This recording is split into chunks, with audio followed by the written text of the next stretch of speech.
we are live. Can you believe this? Ian and I in one frame together. We are here. Juliet plays Roblox. Nice to see you. I'm not going to lie. We were busting up laughing about this comment right here before we jumped on. So real quick, we're going to try to keep this really good points today. We got some good stuff happening. Ian, welcome, man. Oh my god. It's good to see you in person. It's good to, stop. Really? You're ridiculous. Yeah, we're together. So we're in Dallas right now. Yes. Anytime. So we're at Tom Ferry Summit. So it's like a coaching stuff. Real estate agents, all about the market. And so that's part of what we're going to talk about today. That'll be real good. Yeah, a little bit about what we'll talk about today. And what's great is, so what's funny is like anytime Ian and I go to town and we're going to be the same place, we try to like just go together. So makes sense. Yeah, we're like two brothers. It's all right. In fact, I'm going to text North Jason. And South brothers. Yeah, I'm going to text Jason Pantana that we're brothers. See if he knows, like we're actual brothers. See if he knows the difference. I'm sure you won't. We're paternal. He'll believe it. Paternal, is that what they call? Paternal. Okay. Yeah.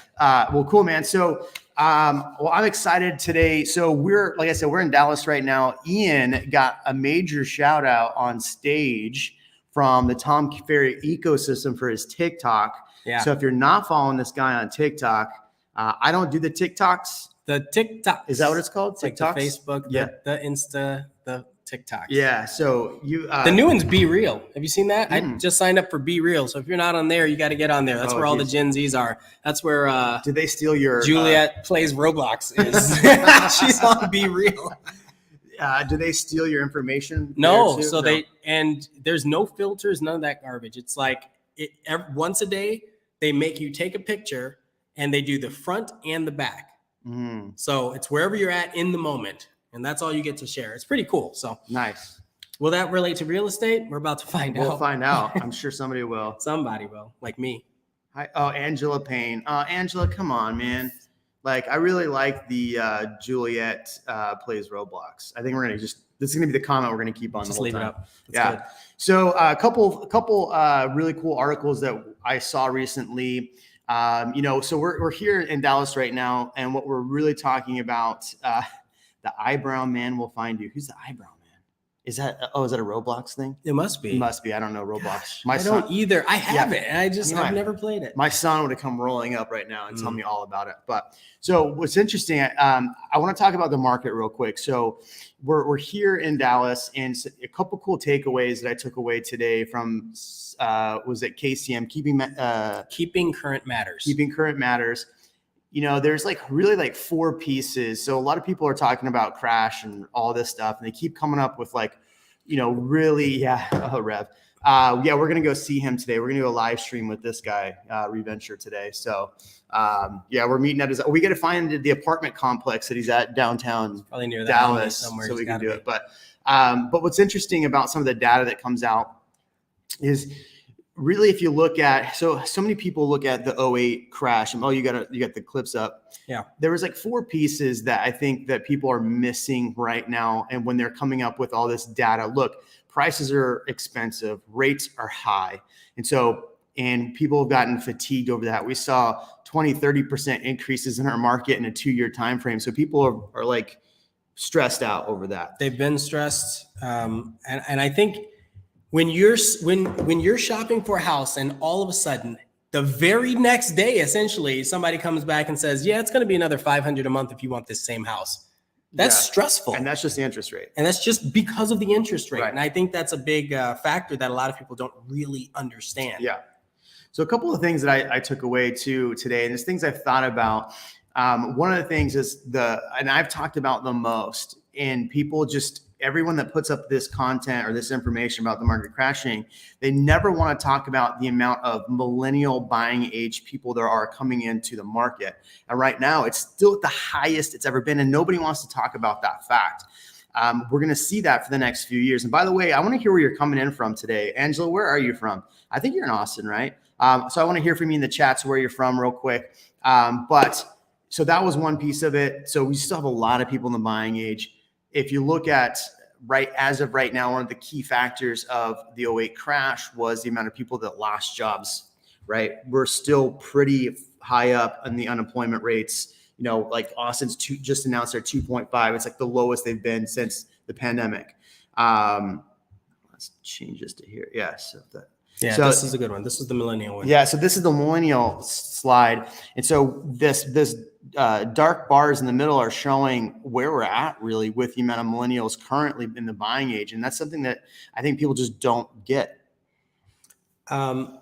I think that's one of the questions. How many of you are millennial aged that are looking to buy or sell real estate? Because I think he said, so this wasn't just Keeping Current Matters. This was the CEO of the company, Keeping Current Matters. And all they do is study the trends in real estate. We also had the CEO of Realtor.com, Tomo, which is a mortgage company, Boomtown, which is a real estate CRM company. All of these people were at this event sharing their data, their insights, their forecasts. And so this was one of those charts. And he said 81% of people in the market right now are millennial age, outside of your institutional buyers, which we talk about all the time. But 81%, that's ridiculous. Yeah. And how much longer is that going to be, right? And then if you look at the chart that we have up here, it's going to be really for the next 10 years, and then it starts to decline. Yep. The thing we have to worry about, I think, in long-term investments, though, because that your time in the market will always beat your timing of the market, right? Yes. So if you wait, you got to say that one again. That's a really, really solid tip. Yeah. So your time in the market. So like Graham Stephan or whoever you listen to, financial people will tell you to buy to the dollar cost average, right? So if you buy a stock at $60, tomorrow goes down to 55, you buy it at 55, a couple shares here and there, like you're doing a dollar cost averaging. So you're putting your money in there and it's going to do, here's the camera. It's going to do this, right? And what's interesting is I had a conversation with somebody this morning. They were talking about, if you bought a home like in 1990, regardless of the crash, your values are higher. So it's the time in the market. If you bought a home in 1990 in the Austin, Texas area, for example, let's say you're spending $180,000, right? That's realistic for that. I mean, it may even less, a little less. Yeah. So $180,000, $120,000, you're able to grow. That equity has been growing this entire amount of time. Somebody in Dallas was abducted. No, not good. Look at that Tesla stock will split today. We should probably buy some. I was going to say, we're pretty heavy in there, right? Yeah. All right. I was like, wait a minute. Really? You don't have any Teslas? I have a lot of Teslas. Okay. I was like that's one of those ones where it's like, okay, I'll buy when it's like under 7. Try to hold it as long as I can till 9, sell it at 9, buy it back at 7. I mean, you don't make as much money that way, but I think the longer you're in the market, so it's the same thing in real estate. It's the same conversation. And so, I mean, but there's a lot of people who purchased homes in 2008 who are now finally like break even or making in the spot to make money. And yet the prices are coming down right now. Now, I want to talk about Ian's comment in a minute. Okay. Prices are coming down, but if you think about it, the people that purchased that have been buying over the last 10, 15 years are not the same people that were buying in 04, 05, 06. So the loan types are different. I know you've heard that over and over, but that really does make a huge difference because if you're putting 20, 30% down, 15, 10% down, but you have equity baked in, right? Yeah, you might lose money if you sold right away. Yep. But that's the whole point of being in the market for a while. Well, this actually speaks to that comment that just came up. This one down here. Oh, Ian's comment. Yeah, down 2 more. I thought Kevin was handling the millennials in the K-verse. Yes, he's playing Roblox right now. That's one of the early metaverses. I mean, I guess Minecraft was like the first big metaverse. What is it? Why do you think? Why would you want to hold any asset while it drops? So this is a really interesting conversation. Asset. Why would you want to sell it while it's dropping? So one, why would you want to sell it? Yeah. While it's dropping, or sorry, not why would you want to sell it, but why would you want to let go of something that's an asset that could or is bringing in income? If it's an asset, it's bringing in income. If it's a debt, if it's something that you have a mortgage on, that might be a different conversation. But if you have it as an asset and it's an income generating property right now, for example, there are a lot of people that their rental rates went up, taxes may or may not have hit them, and they're making way more money, even though the market's down. So it wouldn't make sense for them to sell it in this market. Yeah. So why would you want to hold an asset while it drops? Well, the thing is, a prime example. I realize that I don't understand stocks as well as I do. So I'm better off holding long-term versus trying to buy and sell But here's a prime example. I bought Costco stock. I had a ton of Costco stock because I worked at Costco a long time ago. I had a ton of it. We're talking like hundreds of thousands of dollars of Costco stock. Yeah. Well, back in like the end of 2019, the stock dropped precipitously month over month. And so I was like, crap, I better get out of this before it keeps dropping. I sold and liquidated a couple $100,000 worth. Yep. At $190 a share. Look up Costco stock right now, 530. 530. Oh my goodness. So I understand real estate a hell of a lot better than I understand stocks. But how could I have known that the C word was coming and pushing people to buy more Costco products, But I think that's the point, is if you're going, and here's the thing, people are, with this comment, people are assuming it's going to continue to drop. I think it will continue to drop slightly. But I think here's where the consensus was, and you might have the slide there, was that a typical year. Oh, stop the share. Okay. Here you go. And I'll look for it. So in an average year in the Austin area, we were seeing a 6 to 9, maybe 12% increase. 12% was like really high. Yeah, that one. Perfect. So what happens is in this chart, it's kind of hard for you to see on this because we're a little bit farther away. But in 2021, so this is what experts are estimating that we're going to see as far as the entire market, not specific to one area. Not specific to Austin. But if you look at the one number, we saw for this year, they're predicting a 9% year over year increase. So that's the whole year. But let's pause there for a second. Some of that is still new builds being that haven't closed yet, right? Or resale that have been under contract, maybe elongated, or luxury homes. So so that's why the numbers are going to deflate a little bit. Right. And so, but now they're anticipating over the next 4 years, only a 4% increase year over year. So we saw, I think what people get confused, we saw such a high increase in such a short amount of time. They're automatically equating that to the 08 and what happened after 08. But again, you have solid buyers who purchase, people who have equity in their homes. I'll remove that share. People who have equity in their homes. Like, here's the deal. So prime example, like I said, I had a client who purchased a home last year. She wasn't my client when she purchased the home. And I've talked about this last week. I miss seeing Ian mute his fancy mic. I agree, man. Here, mute it real quick. Just kidding. So she had equity in the home, even though she bought it a year ago. But people around her were panicking and dropping their prices significantly. And I think the problem is sellers who need to get out right now have to get out for specific reasons. And I want to talk about how 2020, the end of 2020, we were talking about all these foreclosures for forbearance and why we might see more foreclosures coming forward. So, but think about it. So maybe some of the people who are selling right now are people that would have sold at the end of 2020 or the early 2021, but they got forbearance. They didn't have to, they lost their job or whatever. And now they're trying to sell at the end of this year because the market's gone up so much. So I think, that's probably anecdotal more than anything, but I think that, potentially, you might have, you have it right there. I have it up. So here's a foreclosure slide. So here's all the foreclosures that we've seen year over year over year. So the middle of these bars you're looking at 08, 09, and 010, or the highest parts of this. 3 million.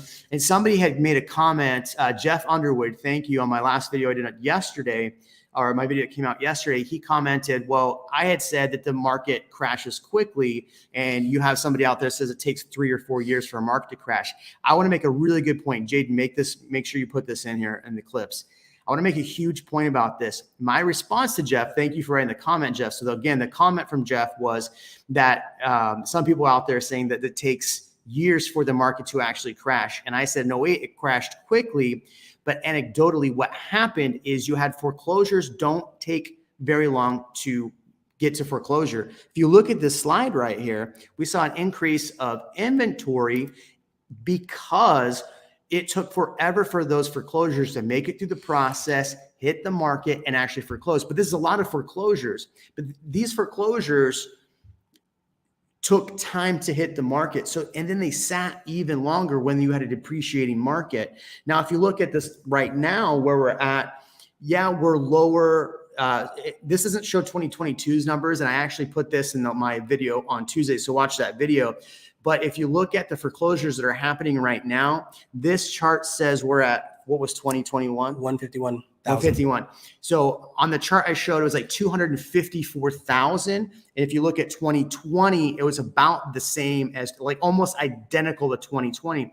The difference this time though is of the 215,000 homes that are basically 0.04% of the entire market, which is not very much. Yep, 0.04. Right. The difference is the fact that 190 of those have equity. We're equity heavy in their home, which is very different from 2008, where people didn't have any equity and they had just bought a lot of homes. Right. So what we're seeing is people that are potentially dropping that price because they know they just need to get it to sell, and they're dropping it in Austin. And not just Austin, we're sitting and talking to agents all over the country right now here at Tom Ferry. And I'm talking to agents that are like, oh yeah, we're still getting multiple offers. Oh yeah, I'm still getting multiple. Now I think that the Austin area did a lot of things wrong recently. And we can talk about that. And we'll talk about the budget, which we're going to talk about soon. But I think Austin is a catalyst for some of the things that even articles I read that I wanted to bring up on this channel. They're talking about like the 5 markets that are dropping their prices the most. Austin's in there. No, it's not. Whoa. There's an article. It depends on who says it. Yeah. I think Zillow said it. So there's a Zillow article, or an article I just read yesterday I wanted to bring up for a video in the future. And it was like the 5 markets that saw over 50% price decreases. And Austin was not on that list. So, or not 50%, but saw 50% of the homes price decrease total. So, I mean, there's a lot of anecdotal evidence here, but I think if you're looking at kind of the fundamentals, it's going to be hard for us to see the actual crash that people are calling for. Does that get it wider? It does. Yeah, there you go. There we go. That's a little better. Okay. Come on, Ian. Listen. Look at this. You get 2 people side by side, so it's easier to have a conversation and actually do 2 things at once. I like it. Yeah. So this is the thing. So we'll talk about the one above it, but didn't the government affect foreclosures because they allowed homeowners to not pay their mortgages? Yes. And so if you think about it, we probably would have had a lot of foreclosures that would probably be hitting the market right now, or probably hitting the market late last year. And so that's the thing, though, prices probably wouldn't have increased as much had we'd had those foreclosures. Right. They would have been back down to the 10, 15% mark versus the 25 they were at, or 30, whatever they hit in Austin. One of the bigger differences is people nowadays seem to have a lot more stored cash, right? Or access to cash, where in 2008, as companies were laying off, no one was prepared. No one had educated them that something like this might happen. And this time around, a lot of people they don't like it, but they're better prepared, or they have equity in their home, or they have flexibility to be able to sustain. But like you had mentioned before, think about it, there's so much more news about the crash, so people are prepared. There's a lot more information. Yeah.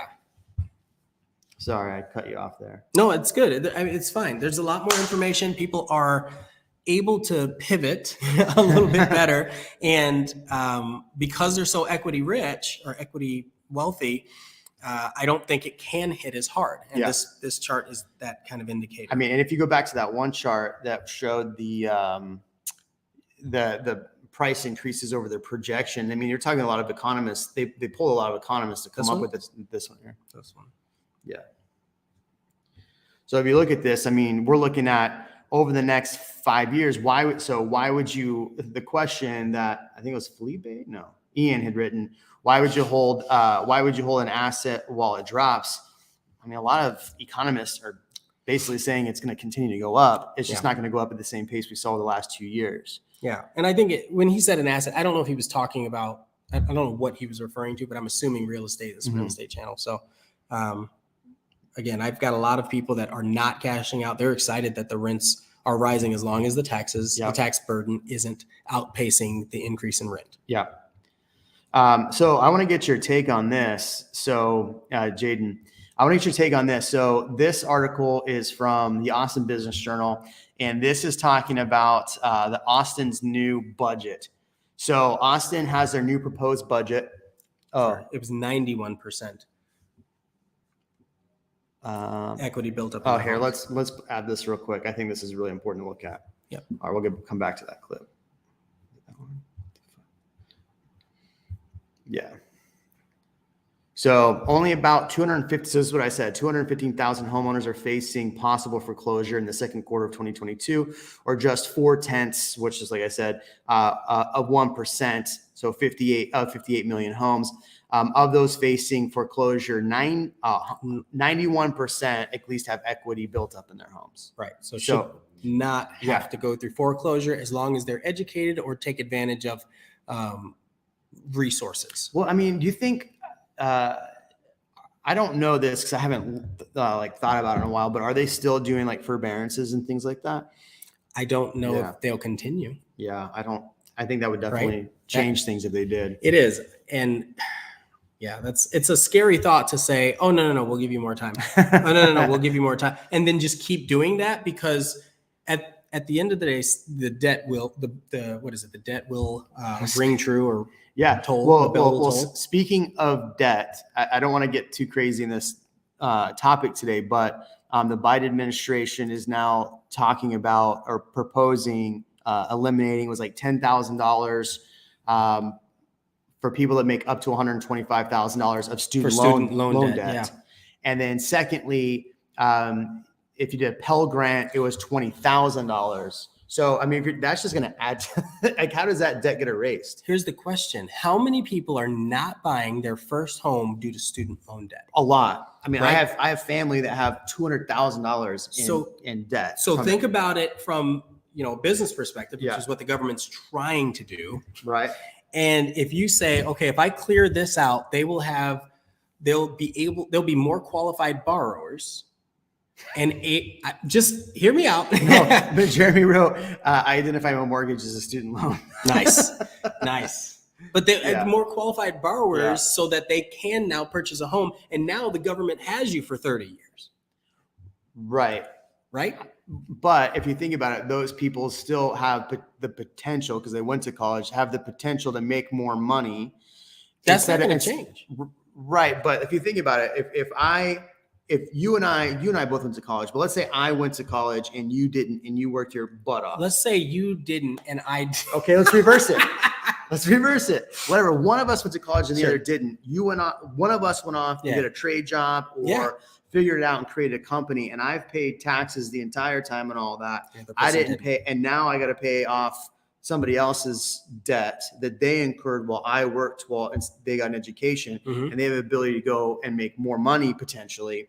I think a lot of people would say that's unfair. Now I'm not saying, I'm just like bringing that up as a whataboutism, but what if? Yeah, a what if. Yeah, that's one thing. What if? I never want to say what if. More inflation. Yeah. So I don't know. Right below, do you think if they were to do that, number one, did you pay off your student loans? Would you be upset?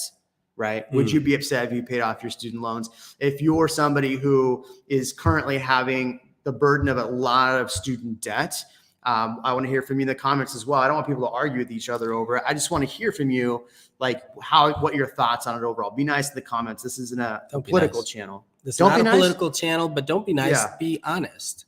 Yeah. Felipe don't says it's unfair to people who paid off their student loan debts. I mean, can I get I paid off my student loan debts. Is there a possibility I can get a rain check or something? Yeah. I was going to say, why don't you just give me $50,000 and I'm going to go buy that Tesla? But my loans weren't $50,000. No, I don't care. It has nothing to do with anything. I just want $50,000. Yeah. Well, I just want $50,000. Here's what drives me nuts. I didn't go out and get some crazy degree. I worked my butt off through college. I worked 40 plus hours a week. Oh, I'm with you. Full time. Full time. To pay for everything. Now I know not everybody can be in that position, because if you're a lawyer or whatever, trying to go into something like that takes up way too much time. Did you eat ramen too? I ate anything that fell on the floor. Ramen, Spam. Yeah. Whatever my roommates dropped on the floor, I was like the puppy dog scooping up. Yeah. That was it. Yeah. All right. Couch surfed? Couch surfed? I don't know that everything. Man, can you remember the stress of being like 21, 22 in college trying to find a place to live? I mean, I can't imagine it now, but can you imagine back in the day, you're trying to find rent for $400 a month? And that's a lot of money back then. So I can't while we talk about millennials being such a big part of the of the buying pool, and what was it, 41% made up all the buyers last year, right? So if you're burdened with all of those, fees from school and stuff like that, it does make it hard to own anything. Well, I think I told you a couple of years ago, I remember renting out a place in Austin. It was like a 2-2, and that was $2,500 a month, and it was 4 college kids. Yeah. Like that's what they had to do. They had to get together and pool the money, and that stuff is happening all the time. Yeah. Engineer says, I personally think you shouldn't get student debt relief. It seems self-defeating. What is the point of getting a degree that you can't pay off with a job? I mean, there's so many, I hear a lot of people say, well, college shouldn't be free and all this, but then if you think about it, there's people who just don't want to go to college anyway. So when we were driving to, I guess we were driving separately. I flew. This guy chartered a private jet. Okay. Well, when I drove, I didn't pay for gas, but I drove. Yeah. I saw a billboard, and it said, and it was a school that's saying, you don't have to pay, you pay $0 for your kid to go to school grades kindergarten through 8, not college. Well, don't you do that now anyway? No, there's all the fees for books and everything. But virtually, public school, you're paying it in tax dollars. So isn't that the same thing? You still have to pay for books. You're going to get it from one way or the other. Yeah. No, not in school. You have to pay for stuff. You have to pay for supplies. You have to pay for all that. It sounded like the supplies aren't free. All of okay, so they're going to say supplies. That's what it sounded like. Right. That makes sense. But it could be false advertising. But yeah, what I always find interesting, so when you don't have kids yet, but my son's 10. That's Will's question right here. Okay, we'll talk about Will's question. Man, we got some good comments on here. We're 30 minutes in. We haven't even got our first article. But what's interesting is my son going to school every year. You send your kid to school, you pay for all these supplies. The school goes, we need this amount of supplies from you. So you bring this whole big box of supplies. And then, half of our tax dollars go to the schools in Texas. Oh yeah. Half of our taxes. So if you're paying $10,000 a year, $5,000 is going to taxes for schools. Anyway, I digress. But then you got to pay an endowment when you get there. It's $150 endowment or whatever it is. Old fashioned, you owe them. Old fashioned. Yeah. If you, if you have a mass comm degree, you owe me. I don't. Okay. Yeah, this Will's question is good. This is a good one. Maybe universities should be mandated to reduce student fees. I don't disagree there. The only way kids are going to pay for these sky high asset prices if someone else bails them out of their debts. Here's what's interesting though. That's a fair point. But here's what's interesting. If you think about the millennials that are in the market trying to buy now, how roughly how old are their parents? If you're if you're 33, 34, your parents typically be 20 to 30 years older than you, right? So that puts them in the late 50s to 60s. Right. People 50 to 60 typically have a lot of assets or a lot of equity in their property if they've owned it. If they've owned a property. So, I see a lot, and I have a lot of clients whose parents help them out. Not a lot, but I do have, I would say, 10% of my buyers have money coming from a family member of some sort. So you have to think about that particular statement. If their parents are 50 to 60, but they lived through the 2008. Fair. And they lost their job. Yeah. Which was a lot of people. And got hit. Hit with their stock. Some people's entire savings, life savings were wiped out. And then they had to reestablish. That actually sets back their offspring, their offspring. That's fair. And that was a large majority of the population. I don't have stats on that, but that's important. Well, from 08 to really 13, I think a lot of people were really trying to reestablish jobs at that point. Yeah. Is it fair that I don't have kids yet and I have to pay taxes for public schools? Is it fair that I didn't get my child taxed this year, right? So you get a tax credit, or tax rebate on federal taxes. I don't see parents stopping that handout. That's fair.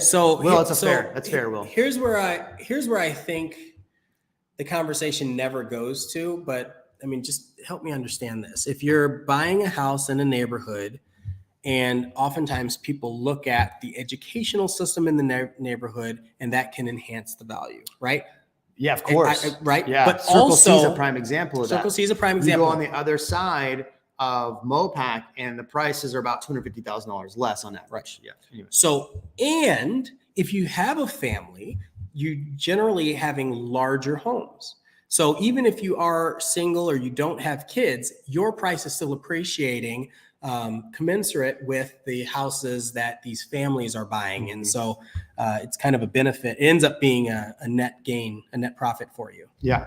What's interesting, we did that whole conversation about schools and I didn't have to pull up an article.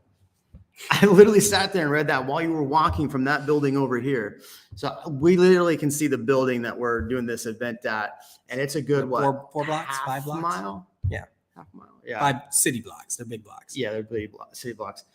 John S., welcome back, man. Good to see you. It has come down a lot, though, over the last 5 months. A house in our community that sold for $1.05 million. But now there's another house. John, do you live in Terra Vista? Or is it Terra Vista? Is that Terra Vista is one of them. Yeah. Treviso is what I was about to say. Oh, no. But Terra Vista has been, I mean, a lot of these places in all the suburbs have been hit. But yeah, Treviso, that's funny. Well, I mean, a prime example is I had a house in Terra Vista that we listed. Yeah, in Georgetown or Round Rock side? The Georgetown side. Okay. And we had listed it at 650, which was 25 grand less from where we should have listed it based on where comps were going. Yep. And we price dropped to 625. We price dropped to 600, and we ended up putting it in a contract under 600. Yeah. So, I mean, we're definitely seeing price drops, but was that were we too inflated early in the year because people were trying to buy before interest rates went up? Speaking of interest rates are still hovering right around 5%. So, yeah. So they talked about that today. They said that a lot of this was a result of people being uncertain about if the prices are going to drop.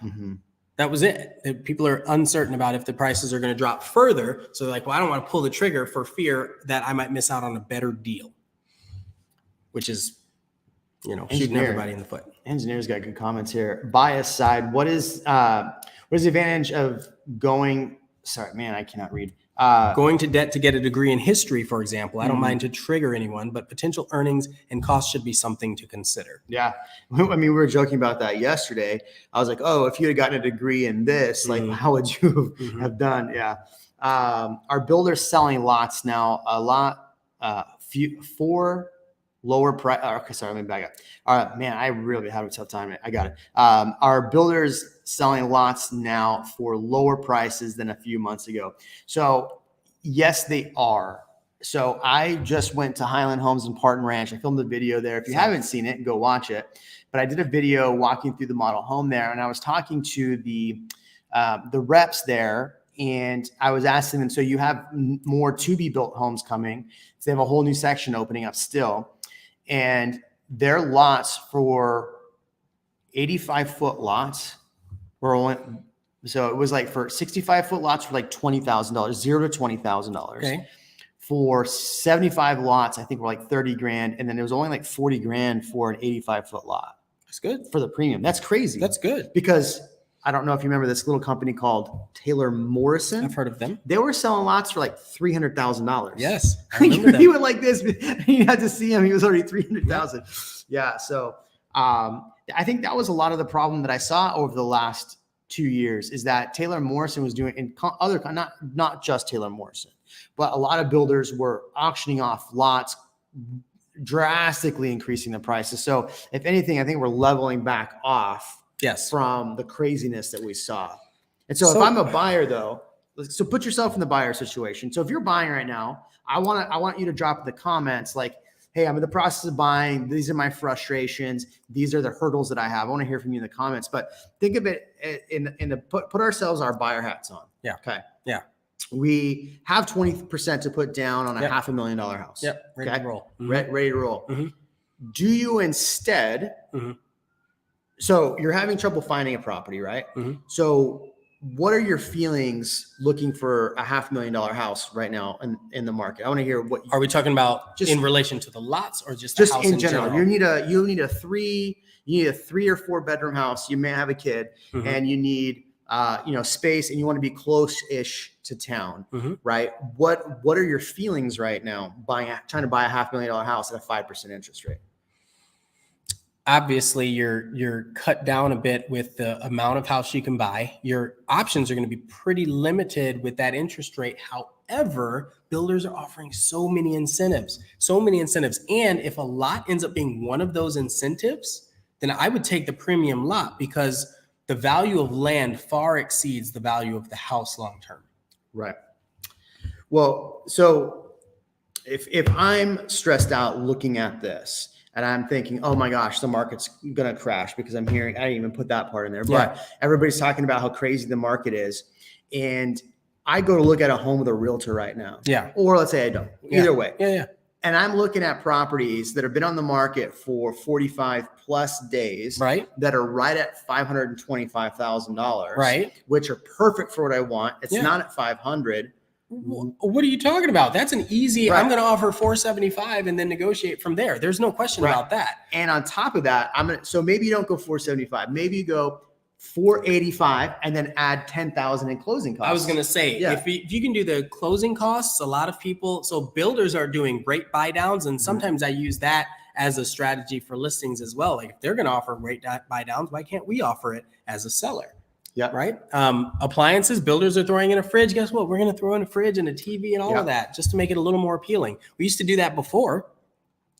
Yeah. And, back when the interest rates were 7%. Yeah. And so I had an agent who's not really on my team, but just came over to Real Broker. Okay. And so he's like, hey man, he calls me yesterday. He's like, hey, I'm going into, I don't want to say the name of the builder, but it was Pulte. And he goes, they're not really telling me what they're going to give. They're going to give X amount in incentives, but what should I do from there? And I said, perfect. Go in there, tell them you want more than the incentives they're offering. So if they're offering 10,000 incentives, ask for 20, and then go in and go, hey, by the way, my clients want to write an offer on the property and hit them. So if I don't think people know that. And that's the builders aren't going to tell you that. Especially with your realtor, you can go and your realtor can send an offer and then they'll say, oh, we got to get it reviewed by our management or our team. But if it's not a ridiculous ask and they have margins to be able to do it, it's like car sales or anything else. You might win, somebody else might lose, but that somebody else is the one that's not watching this channel right now. Seriously. Yeah, no, I agree. And I think that's the one thing that's really important is that everybody's stressed out about the market right now. And if everybody were to just take a step back and go, hey, you know what?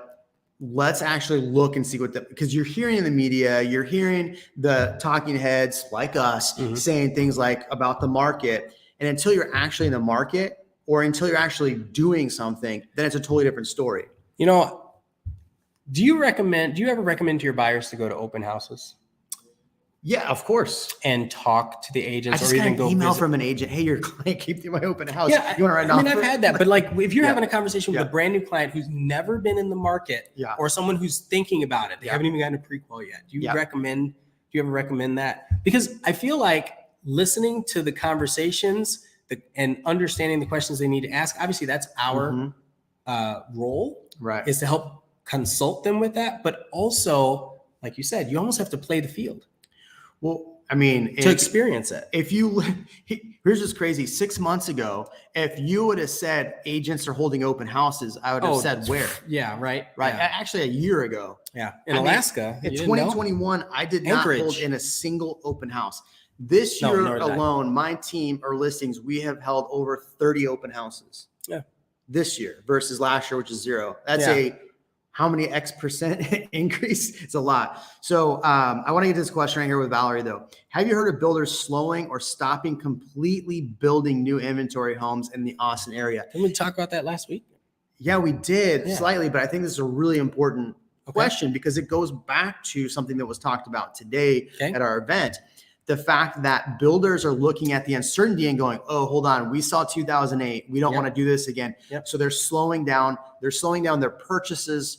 One thing that I saw in the budget, which I want to talk about the budget still. I've got this. I'm pulling it up. Share. One thing in the budget, they're trying to add more dollars to the city in order to help permits go faster. Interesting. That's good. That's good because that's really going to help good. affordability. But if you think about it, if builders stop, like builder confidence is the lowest it's been. I mean, remember they said during the C word that it was low, and then all of a sudden it picked back up, and then all the builders like, oh God, this is amazing. Yeah. But with builder confidence is low, builders are going to stop building. So what's the slide here? So this is talking about inventory. We're still historically low in inventory, even though houses have been sitting and inventory has been increasing. That's really, really, really important to know. So this is just pulled up today. So we're doing an event in New York next week called No Agent Left Behind. It's a realtor event. I just got the list of speakers. You're going to be talking about short form vertical. Yeah. I'm talking about YouTube, which is funny because we both do YouTube. Yeah. But guess what? I opened for this guy. I don't even know how that. That's funny. Yeah, that's funny, man. I go before you, and then you and Trey Serrano, I guess, are probably doing short form. Oh, cool. That's cool. Yeah. Anyway, I thought that was funny. I just got the text on that. What happened to all the comments? Where's everybody at? I don't know.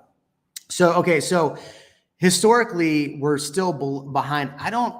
When I hear agents and I hear people talk about us being historically behind, I think it's really important to understand it's market by market by market. A lot of the information we give is going to be market by market by market. Now that we give is market. Now, if you look at the Austin area, what's really interesting is that they keep saying, oh, we're X amount of homes behind. We're X amount of homes behind. But if you're looking, people aren't buying. You can be 1 million homes behind. But if nobody can afford them, then are you really 1 million homes behind? You just have 1 million people that can't afford to buy a home. Right. So I think you should pay off their student debt. You know what? The government's potentially going to do that. Well, if they paid it off completely, that'd be a different story. But yeah. But if you only have $10,000 in student loans left, I mean, that's what it's at, $110 a month. Not even a good down payment these days. Yeah. So Valerie, yes, the answer to the question, yes, we are seeing a lot of builders slow down. Let's see this one. Looking for an additional premium lot for a custom builder with a green belt view in Leander-ish area. All right. Well, hit me up. Hit us up. One of us will do it for you. Read the article. Let's see. Read an article. Read an article this week that San Diego sales went down like 80%. It's probably, but is it 80% year over year? I thought it was 60%. I think I know what article you're referring to. I thought it was 60, but if it is 80, that's crazy, ridiculous. That's crazy. You know what? We're actually at the conference with Byrne McGovern, Dan Parker, and a bunch of other like high producing agents in the San Diego area. So we'll ask them. Yeah. So by the way, we had to bail out of an event to come over to do this live stream. So we want to stay consistent for you. So thank you for being here.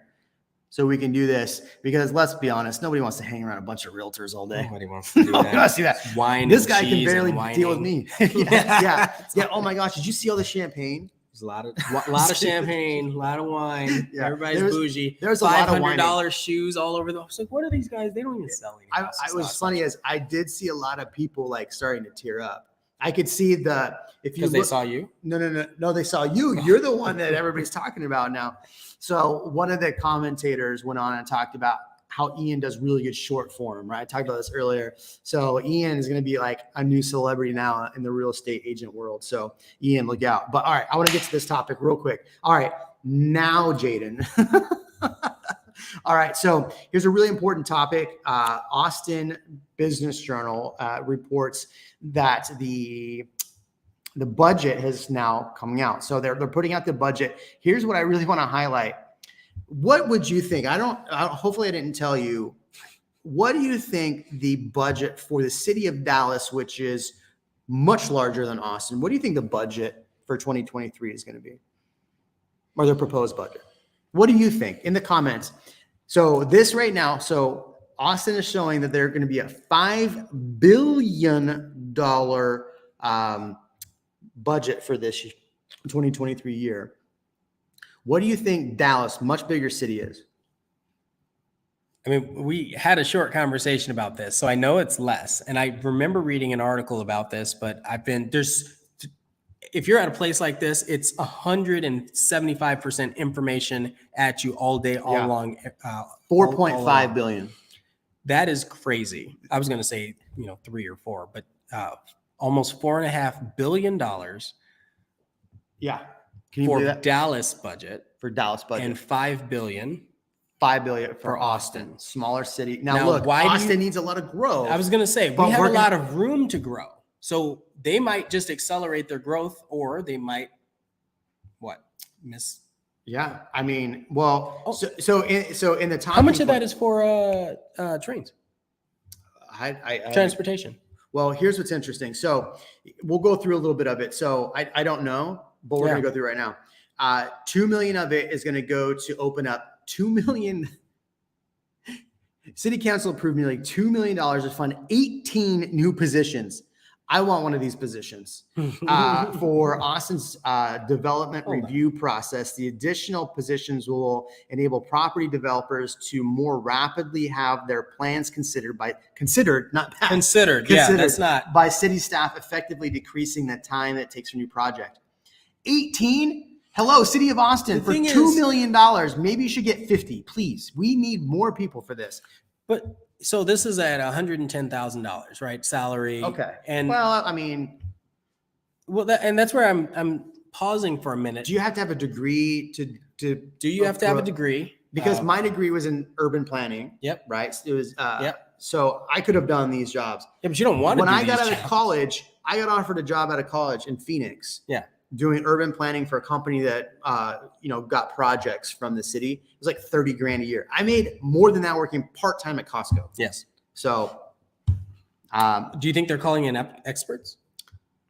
I mean, or do you think they're calling in new grads? I don't know. I mean, 110,000. Because you also got to see, so this isn't the salary number. This is their. Yeah, that's what you're kind of estimating. If you divide, they're still going to cut that in half to cover like benefits and all that sort of stuff. So yeah, so maybe in a third. A dozen new team members will be hired by the city Austin Code Department to increase the rate at which reviews can be carried out. With an operating budget of $29.9 million, the department will see more than $2 million increase. So I'm glad that they're doing that. $2 million seems like a lot, but I'm glad they're doing that. All right, here's the next one. So what do you think? I can't really see the screen to see what the comments are, but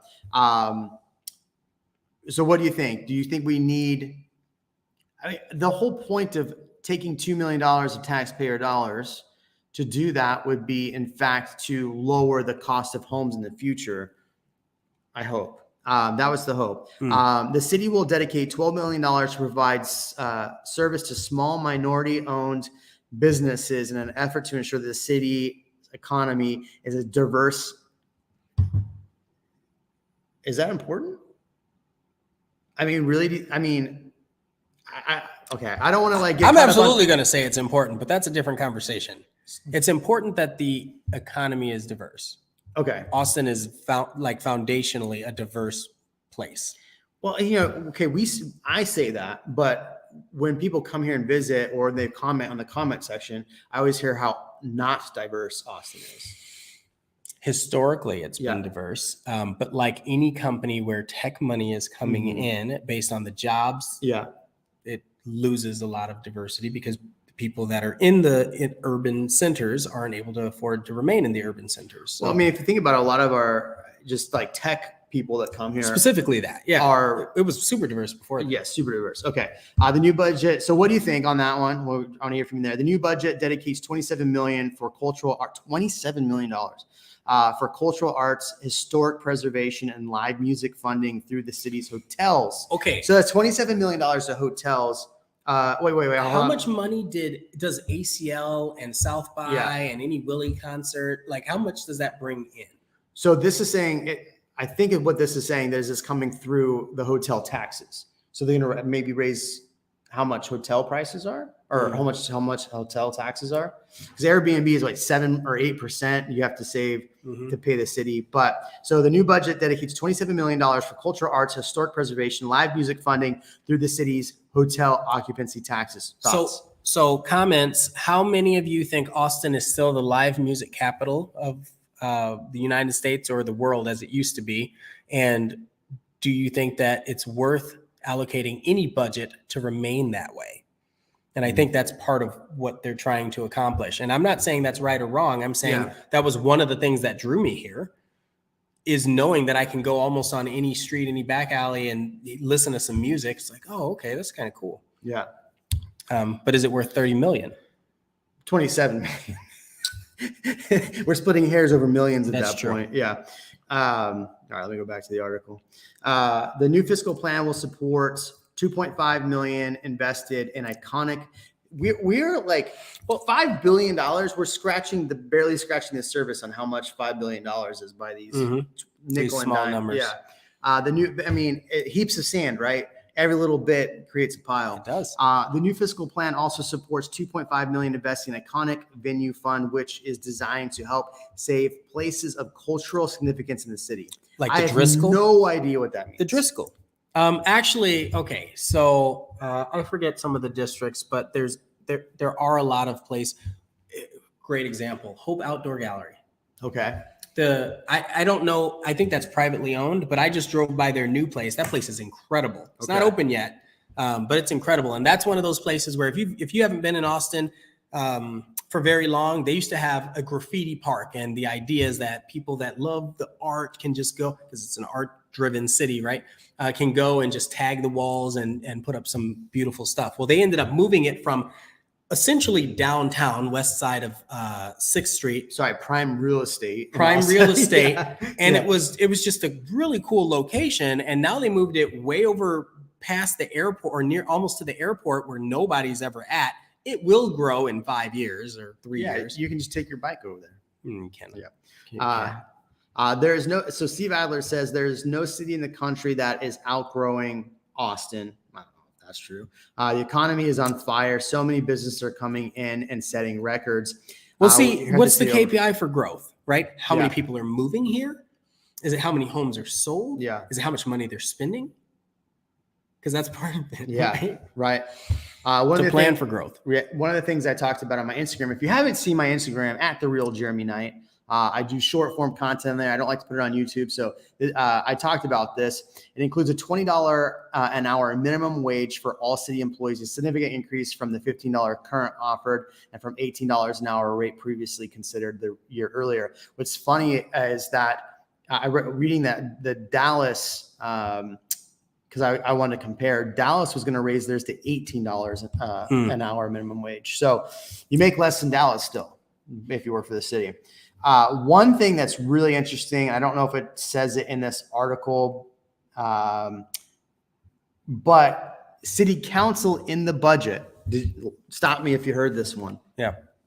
Also something I put on my other channel, Austin City Council voted. So they're giving people a raise from $15 to $20, right? Okay. Mm-hmm. This was last week.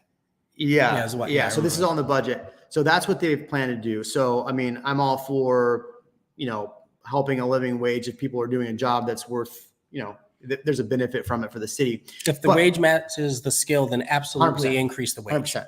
So, or the value. So it doesn't necessarily have to be the skill, but the value of the skill. So stop me if you've heard this one. City council currently now making $89,000 a year to be on the city council, 12 positions. I think the mayor makes 120 or 121,000. They voted to give themselves and the mayor 40% increase. Yeah. So they're going to go from making $89,000 a year to like 120 grand. Maybe I'm not with it, but city council is not a full-time job, is it? I'm more interested about the mayor making a 40% increase. Do you think that the current mayor should make a 40% increase? Just curious out of there. What does the city? Sports teams are nice, but it's all about priority. City council needed to give themselves a 40% raise. This is exactly what I said. Yeah, exactly Dan didn't have to stop me. He's already on it. After years of implementing policies causing cost of living and everything to soar and everything else. I mean, I think that's the other thing. So one thing that I don't know that's going to be, probably not going to be in this article though, is so they had planned on doing a tax or an additional fee for any developer. So a while ago, I said that it's really important that we lower the cost for developers to get in and build, because then that cost, every cost when it comes to building gets passed on the consumer. Now, again, that's probably going to pad the margin a little bit for these builders, but they were going to increase the fees for builders in order for park land. Now they're pulling back on that. Good. So they see, I said good, but I don't know if I mean that. I'm curious where they're doing that, because that's going to be a factor, right? If you're right across the street from Emma Long, like there's already a park. There's a park there. So yeah, so basically, beautiful. So what the fee was going to do is an additional fee to create more parks, right? And so that's what he's talking about, is that it's for more parks. So I don't know. I want to hear from you. Do you think that we should be making the cost more expensive for developers and people to build homes so we can have more cost affordable homes, or should we be worried about parks? This is something we had the Mayor Kyle on. He was very passionate about and was not happy that I said, I'd rather have more affordable homes than more parks. But then he said, I mean, to his benefit, he did say, well, they need somewhere to go and hang out and do things and live in a city. So parks are important, which if you've ever seen the show Parks and Recreation. I love that show. God, it's good. Yeah. I will say one of my, you always collect these memories. That's the whole point of life and love and all that. You're collecting memories. One of my favorite memories is sitting outside. I forget which park it is in Austin, but it's downtown and like near the Indeed building. It's just this park. And then the Alamo Draft House would come and do a blow up movie in the park. Yeah. It was all free. They'd be handing out stuff. There'd be little Uber rides to and from to keep people safe, scooters and all that. And you're just like, man, you're downtown and you're enjoying life. And it's a way for community to come together. I loved it. Zilker Park. People love it. Traffic around there is horrible. So nobody goes there anymore. Yeah. I mean, do they still do, what was it called? Kite Festival? Yeah, they do the Kite Festival. Kite Festival is amazing. It's incredible. What's the event where they do Blues on the Green? Blues on the Green. Yes. Blues on the Green. That's such a great event. The Symphony in the Park. So these parks are beneficial, but it's hard to say how much are they worth? How much are you willing to pay in tax dollars to make sure that they're built, and then cut that in half because half of it's going to go to some nice spots. What's interesting, if you go over to the east side right now, they're talking about doing that huge development of parks and everything on the east side, right? Yep. Over by Goodnight Trail. The Goodnight. Mm-hmm. Right. But if you go right at the street off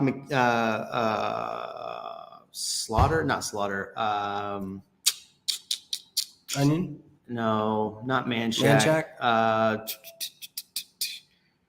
William Cannon. If you go east off William Cannon, yep. There's a park over there by McKinney Falls.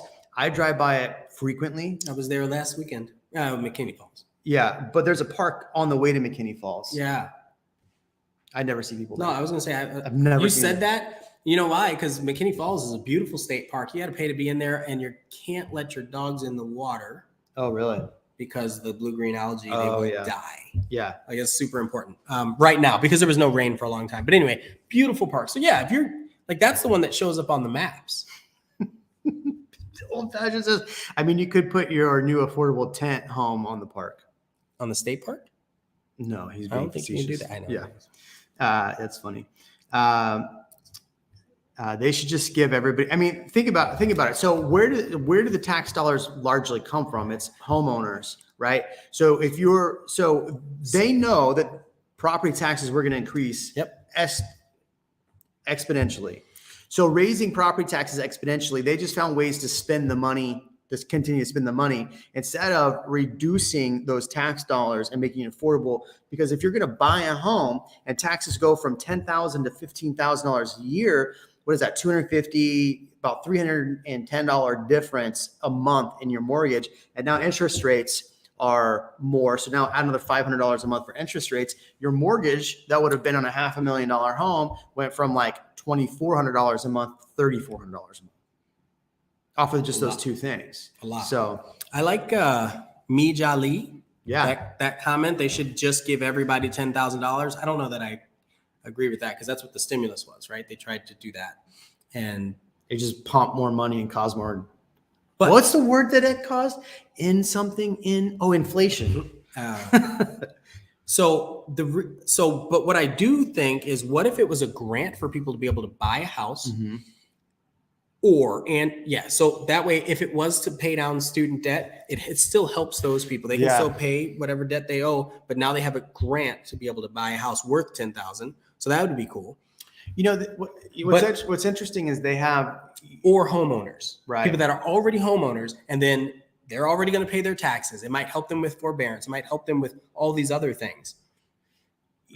So there, everything is two sides of a sword or a catch-22 if you think about it. So like they have like T-Shack loans and all these different loans that are like down payment assistance, but that money does have to come from somewhere. Right. And if you're getting a T-Shack loan or whatever in a hot real estate market, it just increases prices more. Well, and so if you think about it though, so if you were a buyer 8 months ago and you and I went to go buy a home, I was using a T-Shack loan, 0 down. You were putting 20% down. Who did the seller take? Mm-hmm. You. Mm-hmm. So now I think the benefit of this market, and while I'm actually excited about the market cooling off and being the way it is, number one, there's probably going to be a fair amount of realtors who exit the business, which is good for people who spend time working our butts off in the market. Right. Secondly, those experiences that we've had where some of the best experiences I've had are clients who were so ecstatic to finally be in a home because they didn't have the 20% down. They've been trying and saving. Yeah. And then they got an opportunity like a T-Shack loan, or they got one of those down payment assistance loans.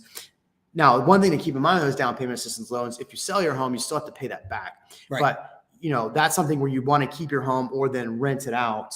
And this is another piece that I always tell people, don't buy a home if you're not going to live in it for over 2 years, really. Yeah. But 5 years. At least 2, usually 5, 7, depending on, in a standard escalating price appreciation market. But you also want to purchase it knowing where the rental rates are in case you ever have to rent it. Yes. Yeah. Anyway. Yeah. So just back to that same comment about the $10,000. Like if somebody was 19 years old and we gave them $10,000, what do you think they're going to do with it? And it's not for me to say, but what percentage of those people are going to use that to stimulate the economy, further stimulate the government? Because that's what they're doing. They're trying to say, here's money. Let's make sure that money continues to grow more money for us.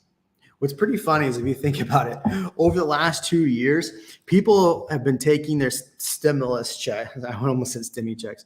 Their stimulus checks and these checks and virtually going and taking it to the casino. Well, and when I say the casino, I mean they've been putting it in the stock market. Yes. Right? Yeah. Well, I mean they're playing roulette and pulling the wheel down on stocks. I told you that was the conversation for our boat, right? We called it the stimmy. Oh, really? Yeah. Why'd you call it? Ian got a boat. I mean, this is a little while back, but it was because we were like, what if we just took our stimulus checks and got a boat? There was a few of us, so. Interesting. It's funny. All right, let's see if there's anything else important. Bought Ethereum. There you go. With my stimmy, I love it. Oh man, I still can't forget that time that I heard those people talking about their stimmy checks. All right, let me go back to this. So what else was in here? While investing in public safety, disaster response, and citizens to address climate change, Kronk emphasized the budget will not significantly increase the city's portion of annual property tax bill. I think that's a lot of bullshit. Mm-hmm. Hold on. Scroll that back. Yeah. So I think there was probably the budget adopted by City Council today puts the city in a strong position to recruit and retain people. We need to sustain a high quality of service for our residents have come to expect.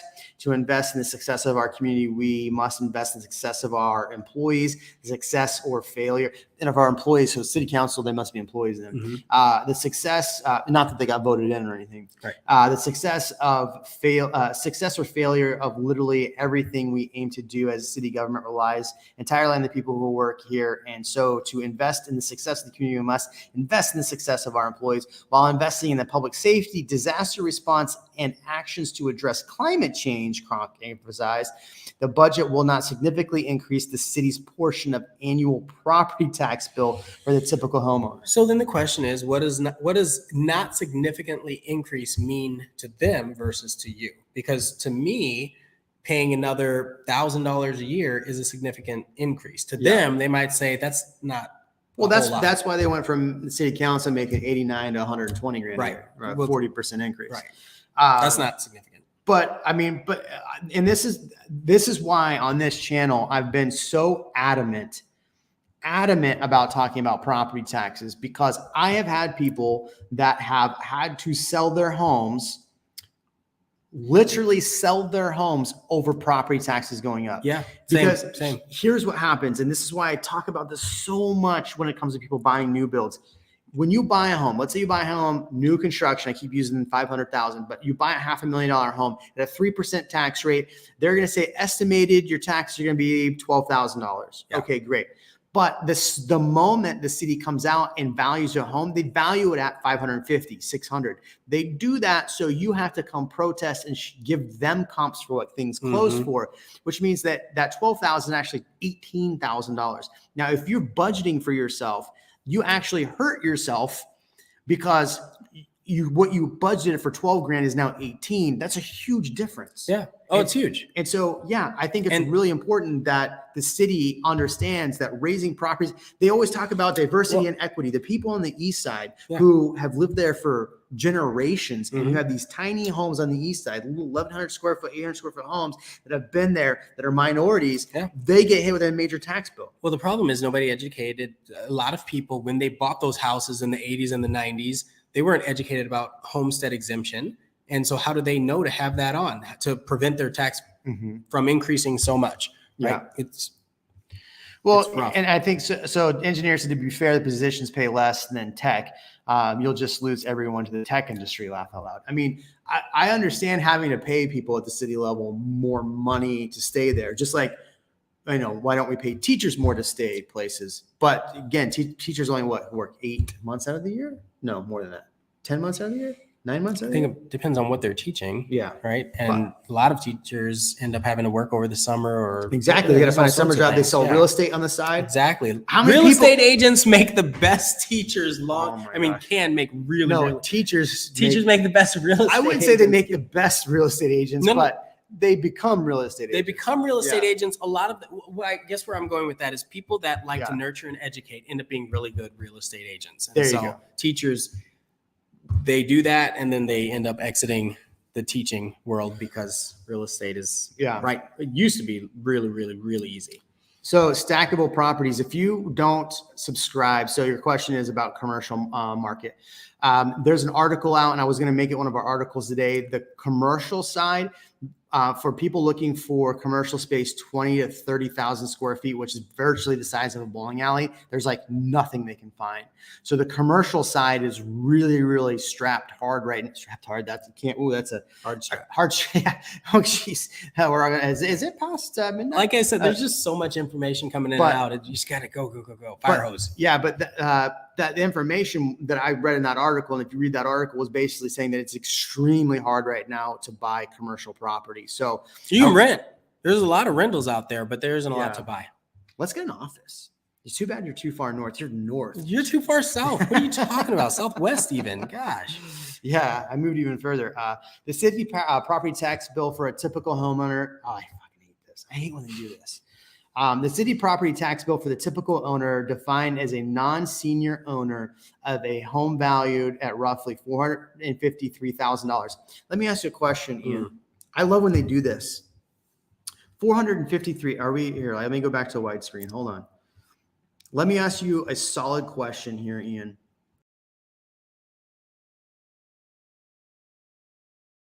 There we go. All right, remove that. Okay. The typical cost for a home right now, they're saying 453. Oh yeah. Thousand. Yeah. Now they're probably saying, okay, we're giving you the tax deduction based being, what's it called? Homesteaded. Homesteaded. Right? Yep. But what's the median price for a home in the Austin area right now? Well, and what's it going to be next year? You're still looking at easily 560 and up. Yeah. So if you look at Austin is 633 right now. Well, and you take the tax base off of that. MSA or versus Austin. Well, this is for the Austin budget, okay, not the MSA budget. Got it. That's true. Right. That's very true. Because Leander's putting together theirs, Hayes. So you're talking about, and you're talking about 453,000, but the median's probably going to be closer to 550. Right. So when they do these numbers are not necessarily add up to what the reality on the ground is for most people. So I just want to make that point. Okay. So I like this one. Ask the city council what their average home price is. I think that's a very fair question. That's a good question. I mean, you see city council members out doing, not protests, but they're out doing like things for, events for helping people with, what's it called? God, my brain is, there's a lot of information that's hit me today, but affordability, they're doing stuff for affordability. There was a city council member who was there was a trailer park that's probably not the right term for it, but mobile home park. Yeah. That got, the developer had purchased it back and they were evicting everybody. And so they were there. So you have city council members going there to help people like that. But what do they, how do they actually live? Do they live anyway, good question like that. Anyway, back to this. We got to end this thing before I get crazy, man. So need some coffee. Yeah, I do. Average 453,000 is an additional 1,600. What is 60? So does it even say this right? Is $1,679 per year? That's additional. Yeah. Or $139 per month. So everybody's going to hit with an additional $130 a month on top of what they're already paying. So what do you think on $153,000 their cost? What do you think that actually is full tax bracket? What is that? $9,000, $10,000? Yeah. Yeah. So you went from $8,000 to $10,000 virtually. That's still a lot of money. $139. Who wants? Raise your hand if you would elect to pay an extra $150 a month, just because the city wants it. Let me just ask you that. I mean, it still goes back to why are you paying it? It all goes back to that. Some people would say, yeah, I'm fine paying it, but I want to know where the money's going. Yeah. Other people will say, no, I don't want to pay it. Oh, it doesn't matter where the money's going. I don't want to pay it. Right. Yeah. I want to go through the rest of this article just because I want to go through some of these points. But if you've looked at this, I want to hear from you. Do you think that the city, there's specific things that I think the city needs? And so I'm curious to see what you think the city needs and should be allocating funds for, additional funds this year. I'd love to hear from you on that. But we're an hour and 15, so I want to wrap it up. But I really love this question right here. So I got a new construction house in Leander, Texas, having some trouble selling it. My agent tells me it's worth $700K, but I got no traffic at $630K. Just curiosity, what part of town, new construction? I'm imagining it's probably. Did he say Leander? He said Leander, yeah. Yeah, Leander. Okay. Leander. Well, I mean, is it in an area that they are still building houses? Are people able to get a similar house new instead of buying yours at that price? That's a really important question, right? And you have to realize that as a seller. This statement right here, Jaden, probably a good clip. So I just got a new construction home in Leander. He said it was worth $100 to $700K, but he's having trouble getting traffic at $630K. If you followed this channel prior to the COVID word, prior to the pandemic, I don't think they really penalized anymore. Yeah. Either if you say things about wearing these things, really, they still monetize us. I heard that. Anyway, all new construction is 700 plus. Interesting. So here's a statement I've made. Yeah, but how many of them are sitting in versus selling? Yeah, how many of these are sitting and is it 700 plus with incentives? There's so much to it. Sorry, I don't. No. Yeah, exactly. Well, think about it. Like if it's 700 plus and you're the builder and get a brand new home, they pay title, they pay closing costs, they upgrade it. Yeah. But for a long time on this channel, I've told people, don't buy in a brand new neighborhood if you think you might have to sell in a couple of years. Yeah. Because you're always going to be in competition with the builder. Now, granted, the market's completely different right now, right? So that's part of the problem that you're facing here. But the second part of this is the fact that builders can undercut you, right? They can't offer incentives. They can't get you to buy cool new stuff in the house still. But I told you I had that with the listing. Yeah. In the neighborhood. Yeah. Like the buyers put an offer in on our house. We were just getting ready to accept. And the agent texted me, never mind. And I'm like, what do you mean, never mind? I can't I mean, you can do that, but what do you mean? And he goes, it's because the builders saw your house and they were like, we'll give you a better deal on a new construction. Jeez. Crazy. Yeah.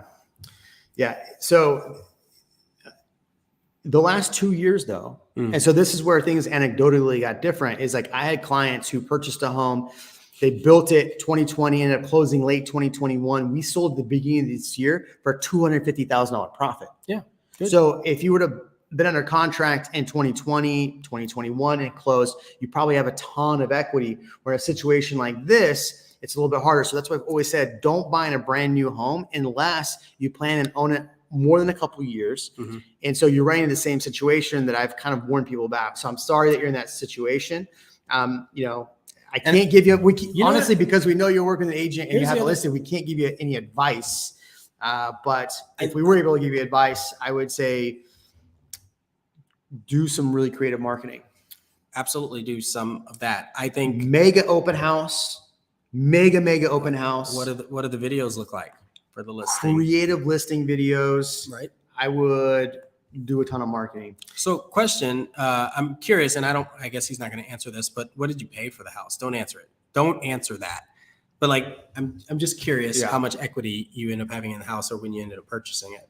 Yeah, it's interesting. Because you just said I got a new construction house. Well, it was a new construction in 2019. Yeah. Because maybe it fits that bill.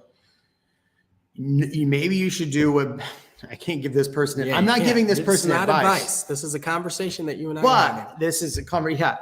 Yeah. Builders, what they were doing was raising their prices. I remember that. And now they're reducing them to show that they're reducing their prices. Exactly. Like Kohl's. So Kohl's cash. Yeah. So somebody had a house, let's say in the 600s, maybe they could raise it 10 grand and a lower 10 grand. Yeah. And it's got a $10,000 decrease. Yeah. I don't know. That's how you advertise. It's $10,000 decrease. He's going to give us a ballpark. Price improvement. Let's see. Okay. Leander, we don't know the neighborhood. I'm going to guess price point. I'm going to say he closed 570. I was going to say 580. Okay. Let's see who's close. All right. Joe says in a new construction from builders have inventory. 480. No. All right. Well, I mean, you got some wiggle room there, hopefully. Man, I would price it. I mean, if I had a listing that was at 630 on the market, I would incentivize them to go to 599. Would you do that? Absolutely. I mean, it also depends on how it's currently marked. Is it stayed? There's all these other variables in there. I'm a big fan of listing homes on the price bands too. Yes. So let's say a home's listed at 640 because I'm not talking to this person. Right. So you don't understand that. You're not talking to them. I'm not. But if I had a client that we were looking at a home and we were guessing it was going to be 645 to list, I would list it at 650. Right. Right. So the price bands are always $25,000 price bands. So depending on the site, some of them are 50,000. Right. So if you listed a home at like 627. Okay, people that set their price searches to 625, well, guess what? You've missed it. So I always hate when people want to list homes at like 615. Just list it at 625 or list it at 6. Yeah. Because you might get 615 for it, but if you're pricing at 600 back when you were getting multiple offers, so here's the thing. If you price it at 615, you probably got 615 or maybe a little less. But if you price it at 600, you probably got 625. Right. Because people, they see the number, they get excited, and then that's how you end up in a multiple offer. You know what I've done for vacant homes, Ian, and I'm not giving anybody advice here. This isn't advice. Vacant homes, there's this company that I use. I'm not going to say what the company is, but there's a company I use that does virtually staging. And then we come back through and we put artwork up or whatever in the home to help it, when people get in, they get the feels. Yep. There's virtual staging. I could show you some of my good stuff there. There's all sorts of, what do you call them? You can paint the grass. You've seen that? You can even add it. I mean, this is new construction, so you don't need that. But there's companies that'll come in and make some changes, any kind of improvements that you need to the house, basically renovate it, and then they won't take any commission or any price until they close. There's all sorts of things. Yeah, I mean, staging could definitely help. What's interesting is I've done that before, not the painting of the grass, but I had clients that I had asked them right before, like, hey, make sure before the photos, you put mulch in all the beds. Yes. Yeah. Did you know there's mulch glue? Yeah. mulch glue. You didn't tell me that. Yeah, That's so new you to me. spray it on so it doesn't go all Since over the place. puppies, man. Yeah. Oh man, my bad. They Well, love it. I had artificial turf. Oh, gotcha.